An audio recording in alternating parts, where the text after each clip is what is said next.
اسمت چیه؟ کوشا. کی هستی؟ مرد یا زن؟ چند سالته؟ 19 سال. اونجا تو چی کار میکنی؟ گوسفندام آوردم. گوسفندا تو آوردی میشه. چه سالیه میدونی؟ 1827.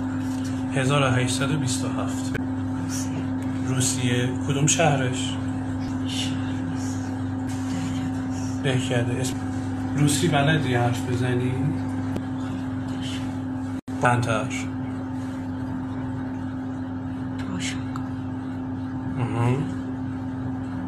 ادامه بده. فیلش.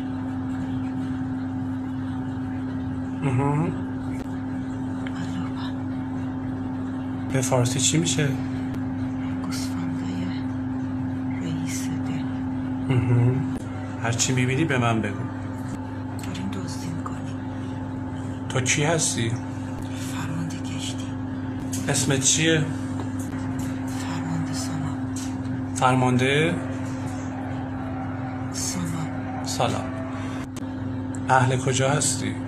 مانیسا. کجا؟ مانیسا. مانیسا. به چه زبانی صحبت میکنی اونجا؟ اسپانیا. اسپانیا. میتونی اسپانیایی صحبت کنی؟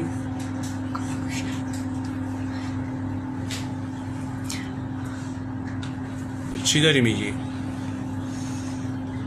چی شده؟ دارن بهمون حمله میکنن. کجا هستی از من؟ جونم.